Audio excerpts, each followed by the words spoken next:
श्री गणेशाय नमः. श्री शिवाय नमस्तुभ्यम. नमस्कार सर्वांना. मागील भागात आपण वाणी आणि त्रिशाला मॉलमध्ये शॉपिंगसाठी जाताना पाहिलं. संतोष वाणीचा पाठलाग करत तिथे पोहोचला होता, पण अचानक तो घाबरला होता. या भागात आपण त्याच्या घाबरण्यामागचं कारण जाणून घेऊयात. चला तर मग कथेच्या पुढील भागाला सुरुवात करूयात. कथेचं नाव आहे जीव भुलला माफिया लव्ह स्टोरी भाग 19. संतोष चालता चालता अचानक थांबला, कारण अचानक आजोबा वाणीच्या मागे येऊन उभे राहिलेले दिसले होते. आजोबा म्हटलं तर त्यांना कोण नाही घाबरत, सगळेच घाबरायचे. आजोबांना मॉलमध्ये बघून तर बऱ्याच जणांचे धाबे दणाणले होते. आजोबा म्हणजेच सदाशिवराव चौधरी नावाचं प्रलय सर्वांनाच परिचित होतं. त्यांनी भर रस्त्यात एका माणसाला समोरासमोर ठार केलं होतं. माफियाचा वारसा अमरला त्यांच्याकडूनच तर मिळालेला होता. अमरचे वडील मात्र यात नव्हते. ते एक साधे सरळ बिझनेसमन होते. त्यांना यात काडीचाही इंटरेस्ट नव्हता. अमर मात्र आजोबांच्या पावलावर पाऊल ठेवून होता. पण आजोबांनी त्याच्या डोक्यात एक गोष्ट फिट करून दिली होती, ती म्हणजे फक्त गुन्हेगारांना शिक्षा द्यायची.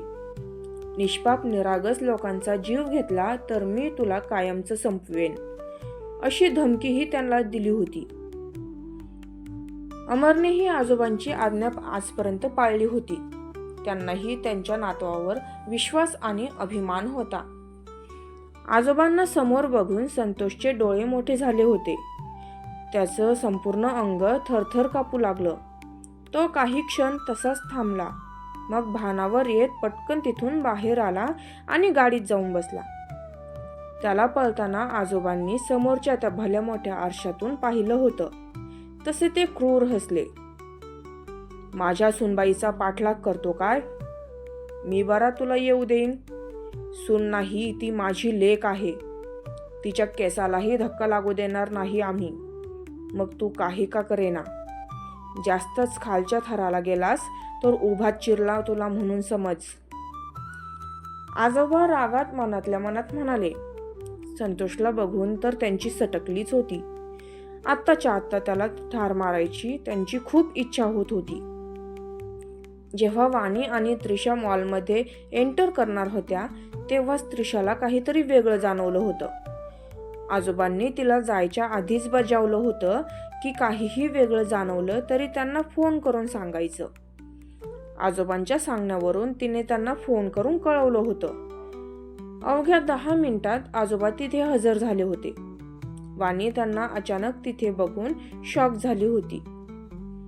आजोबा, तुम्ही इथे? वाणीने विचारलं. अरे हो बाळा, मला ना सुमतीसाठी काहीतरी घ्यावंसं वाटलं म्हणून मी आलो, आजोबा म्हणाले. त्रिशा त्यांच्या बोलण्यावर ओठ दाबून हसू लागली.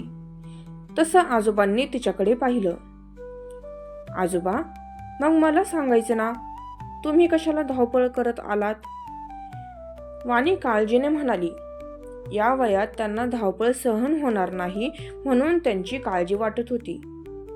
मी ठीक आहे रे बाळा, तुलाही सांगितलं असतं, पण मला ना स्पेशल घ्यायचं होतं बघ, आजोबा म्हणाले. तशी वाणी गालात हसली. त्रिशा तर आधीच हसत होती. आजोबांचा बहाणा खूपच आवडला होता तिला. अजूनही इतकं प्रेम आहे आजींवर?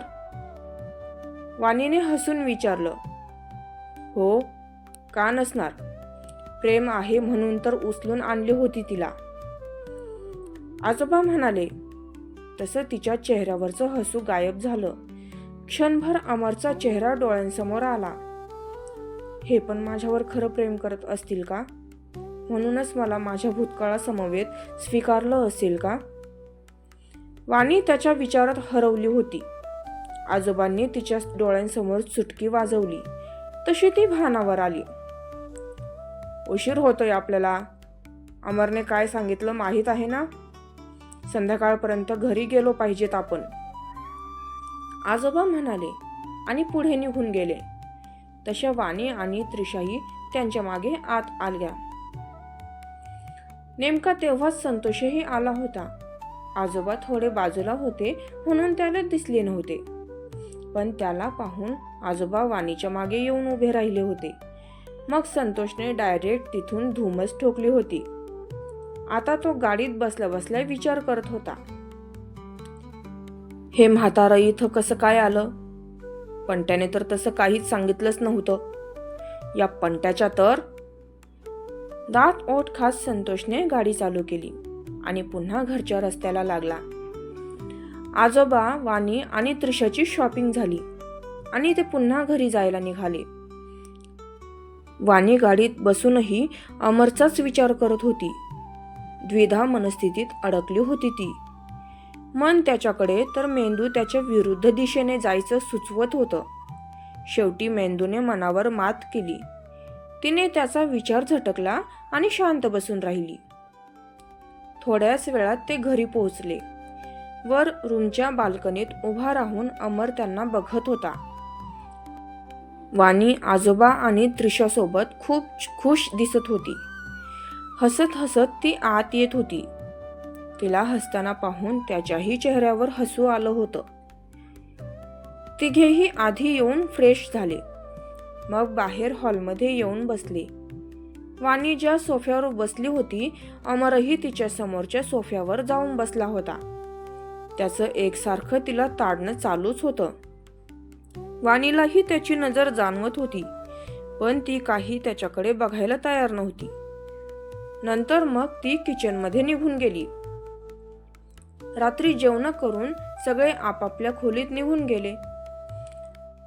आजींनी वाणी शॉपिंगला गेली होती तेव्हाच तिचं सगळं सामान अमरच्या रूममध्ये शिफ्ट करून घेतलं होतं. तिला आजींनी जेवणाच्या वेळी ही गोष्ट सांगितली होती, त्यामुळे तिला अजूनच टेन्शन आलं होतं. थोडी हिरमुसली पण होती. जेवण झाल्यावर वाणी नंतर रूममध्ये गेली होती. अमर आधीच गेला होता. वाणीला काय करावं काहीच कळत नव्हतं. आजोबांच्या त्या एका वाक्याने तिच्या मनात अमरबद्दल विचित्र भावना निर्माण झाल्या होत्या. तो तिच्यावर प्रेम करतो ते तर तिला माहीत होतं, पण तिला भीती वाटत होती की आपण पण त्याच्या प्रेमात पडू. मन आणि बुद्धी अजूनही तिच्यासोबत खेळत होते. कोणत्याही एका निर्णयावर जाणं तिच्यासाठी अवघड होऊ लागलं होतं. विचार करून करून डोकं दुखू लागलं होतं. ती तशीच डोकं पकडून रूममधल्या सोफ्यावरच झोपी गेली होती. वाणीच्या विचार करण्यापासून ते तिला झोपण्यापर्यंत अमर तिच्या हालचाली टिपत होता. तिला जास्त विचार करताना पाहून त्याला तिची काळजी वाटत होती. ती शांत झोपल्यानंतर तो तिच्या जवळ गेला.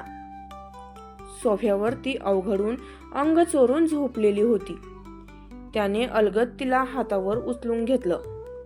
तिला खूपच गाढ झोप लागलेली होती. त्याने तिला आणून बेडवर झोपवली आणि उठायला जाणार तर त्याला त्याचं शर्ट ओढल्यासारखं जाणवलं. त्याचं लक्ष गेलं तर तिने झोपेतच त्याचा शर्ट हातात घट्ट पकडून ठेवलेला होता. त्याने एकवार तिच्या निरागस चेहऱ्याकडे पाहिलं आणि अलगद तिच्या शेजारी तिला डिस्टर्ब न करता पडून राहिला. तशी ती त्याला घट्ट बिलगून शांत झोपी गेली. तिच्या स्पर्शाने त्याला स्ट्रॉंग फिलिंग आली. महात प्रयासाने त्याने स्वतःला आवरलं आणि चुळबुळ न करता तसाच झोपी गेला. सकाळी वाणीला जाग आली. तिने मस्त गोड हसतच डोळे उघडले आणि एक आळस दिला. हातपाय ताणून जरा अंग स्ट्रेच केलं. झोप छान झाली होती. तेव्हा तिला तिच्या पोटावर काहीतरी जडजड जाणवलं. तिने तिच्या पोटाकडे पाहिलं तर तो अमरचा हात होता. तसं तिने शेजारी झोपलेल्या अमरकडे पाहिलं. तो अजूनही झोपलेलाच होता. तिच्या मिठीत त्याला खूप छान झोप लागलेली होती. झोपेतही तो खूपच हँडसम दिसत होता. ती क्षणभर त्याच्या त्या चार्मिंग लुककडे अडकून पडली होती. नंतर भानावर येत तिने त्याचा हात अंगावरून काढला आणि फ्रेश व्हायला गेली. अमर अजूनही झोपेतच होता. त्याला उठवावंसही वाटलं नाही तिला. होईल का वाणीच्या मनात अमरची जागा तयार? जाणून घेऊ शकेल का ती स्वतःचं मन? की संतोष नामक राक्षसामुळे अमरचा तिरस्कार करेल ती. जाणून घेऊया पुढच्या काही भागांत. पुढील भाग लवकरच. धन्यवाद.